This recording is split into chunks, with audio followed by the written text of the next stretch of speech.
কেমন আছো? আশা করি সবাই খুব ভালো আছো। আমিও এখন অনেকটাই ভালো আছি।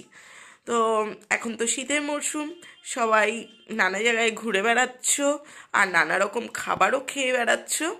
তো আমিও ভাবলাম আজকে তোমাদের সাথে কিছু শেয়ার করি, কারণ অনেক দিন ধরেই কিছুই ভিডিও দেওয়া হচ্ছে না তেমনভাবে। তো ভাবলাম আজকে একটা ছোট্ট ভিডিও বানাই তোমাদের জন্য। তো এখন বাজে হচ্ছে সন্ধে 7টা, কিছুক্ষণ বাদেই ও অফিস থেকে ফিরে যাবে। তারপরে সন্ধেবেলার টিফিন তো খেতে হবে, সেটাই আজকে তোমাদের সাথে কিন্তু শেয়ার করব যে আমরা কি সন্ধেবেলায় টিফিন করব আর কেমনভাবে সেটা আমি বানিয়ে থাকি। তো তোমরা সঙ্গে থাকো আর দেখতে থাকো, আর ভিডিওটা যদি ভালো লেগে থাকে অবশ্যই কিন্তু একটা লাইক করে দেবে। আর কেমন লাগলো আর কিছু দাও কিনা তোমরা, যেটা আমি বানাবো সেটা খুবই একটা সিম্পল খাবার, কমন খাবার, তো আর কিছু দাও কিনা সেটাও কিন্তু কমেন্ট করে জানাবে। আর যারা যারা আমার পুরনো ভিউয়ার্স আমাকে সাপোর্ট করেই যাচ্ছ তাদের জন্য তো অসংখ্য অসংখ্য ধন্যবাদ।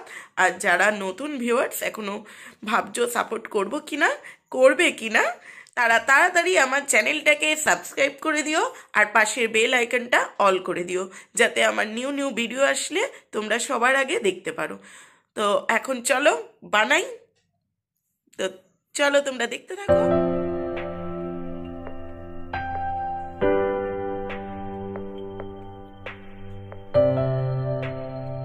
দেখে নাও মশলা মুড়ি বানাতে কি কি লাগছে। প্রথমেই লাগছে লঙ্কা কুচি, পেঁয়াজ কুচি, ধনেপাতা কুচি। ধনেপাতা অপশনাল, এটা শীতে যেহেতু বেশি পাওয়া যায় তো শীতেই ব্যবহার করা যাবে, গরমকালে তো ব্যবহার করা যাবে না, এটা পুরোপুরি অপশনাল। লাগছে বাদাম, এটা আমি ভেজে নিয়েছি একটু, আর মটরশুঁটি, এটাও অপশনাল, এটাও স্কিপ করে যেতে পারো। লাগছে টমেটো কুচি, আলু সেদ্ধ করে আমি পিস পিস করে কেটে নিয়েছি, মটরও সেদ্ধ করে নিয়েছি, আগের দিন রাত্রে ভিজিয়ে রেখে আমি পরের দিন সেদ্ধ করে নিয়েছি। লাগছে চানাচুর, ঝুরি ভাজাও দিতে পারো অনেকে, তো আমি এখানে চানাচুরটাই অ্যাপ্লাই করেছি। বিট নুন স্বাদ মতো দেবে। আর লাগছে আম তেল। আম তেল দিলে তো মুড়ি মাখার টেস্টটাই আলাদা হয়ে যায়।